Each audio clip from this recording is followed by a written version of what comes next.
The old adage, comment is free, but facts are sacred, is the very essence of a responsible media. And that has two corollaries. First, that comment must be clearly distinguishable from news reporting.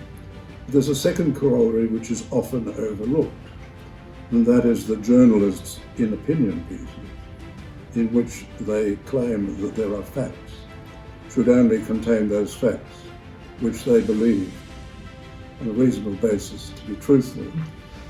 And when we had the referendum, as you will recall, all of the mainstream media, except for one or two talkback people, strongly campaigned for the Republic, and they did that in the news reporting part. Now, there's no reason why newspapers shouldn't have an editorial line. Every reason why the ABC is not allowed to have an editorial line, because it's a public broadcaster with a charter. But we had a comment very soon after the referendum by Lord Deeds, a war hero, the former editor of the London Daily Telegraph and a former minister in the Hume government. He said, "I've rarely attended elections in any country, certainly not a democratic one, in which the newspapers have displayed more shameless bias. One and all, they determined that Australians should have a republic, and they used every device towards that end." You've been the target of irresponsible journalism. Probably not as much as Donald Trump, but certainly you were. And one example which I'd like to give before I ask you the question is during the early days of the constitutional campaign, you, in your usual conciliatory way, tried to find a resolution of peace between what you called the warring Republicans and constitutional monarchists. And what you proposed was a practical solution, and that is that since the Governor-General presides over the Executive Council, why not declare him by statute to be the President, that is the President of the Executive Council. You could also say, as was generally accepted, he's the head of state. Voila, problem solved, that's what you thought. Not so the Sydney Morning Herald, once the great journal of record. The Sydney Morning Herald then ran a fraudulent piece which was headed "Monarchists Dump Queen." That disunited monarchists, as it was intended to do. It was completely untrue. Monarchists had not dumped the Queen. Now, my question to you is, if newspapers, even one claiming to be the journal of record, as it was when it was owned by the Fairfax company, the Fairfax family, if a journal of record does that, how can people respect the media?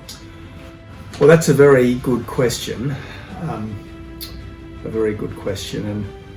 both journalists and politicians are held in the same low regard by Australians, and having been both a journalist and a politician, I suppose I share in the odium. And I think it's important that individual journalists and individual politicians, members of parliament, should do everything they can to lift the collective game, and the best way they can do that is by lifting their individual game. I used to say as opposition leader that I would try to run a government that said what it meant and did what it said. Now, my political opponents didn't always concede that that was the way we were acting, but it was certainly the way we intended to act, and I'm not conscious of any attempt to deliberately mislead. And I just think that as far as is humanly possible, it is really our obligation in every way as human beings to be straight with other people.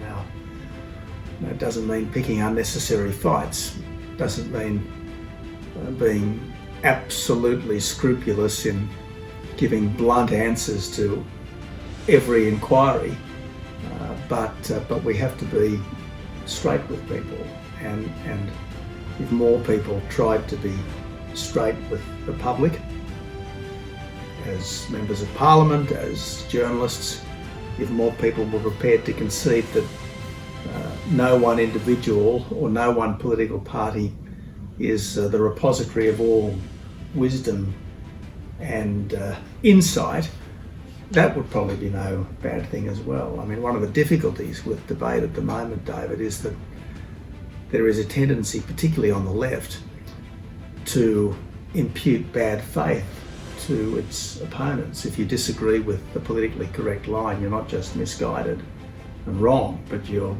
bad, even evil.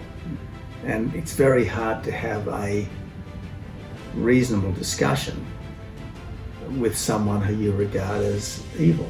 And that's the difficulty we've got at the moment. So many topics have become theological as opposed to the topics about which reasonable people might have reasonable discussions, even if they don't entirely share each other's perspective. Am I paranoid to think that constitutional monarchist prime ministers are more fair game by the media than other prime ministers? I think there's little doubt that if you are seen as being against the zeitgeist, you're judged more harshly than if you go with the flow. But look, 'twas ever thus. It's just that a zeitgeist that was pro-monarchy 50 years ago is anti-monarchy today, although I think the general climate surrounding the monarchy is better now than it was 20 years ago, partly because of the always immaculate behaviour of the Queen, and partly because the younger royals are obviously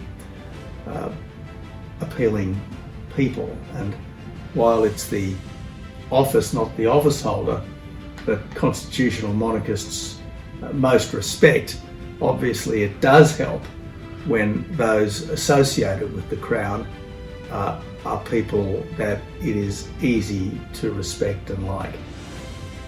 I heard a British expert, he was had been in the media, talking about the death of Princess Diana. And I asked him, I said, do you think, is it a reasonable conclusion that the British media, particularly the tabloid media, decided that they would attack the Queen to distract attention from their role in the demise of Diana? And he thought that there was a good argument in that.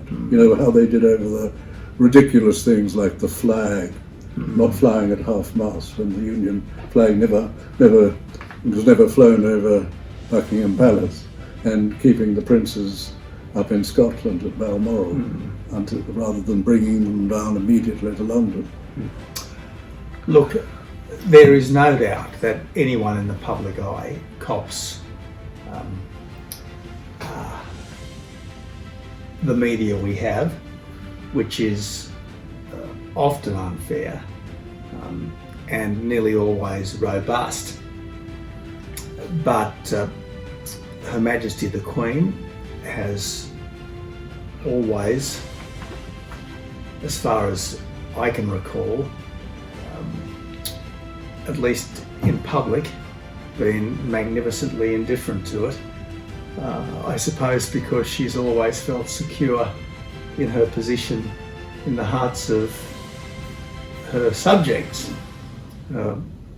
fellow Britons, Australians, Canadians, New Zealanders, etc.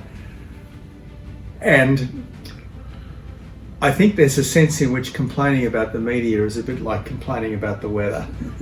It's understandable. Sometimes it's even a national pastime, but I'm just not sure how far it gets us. Thank you.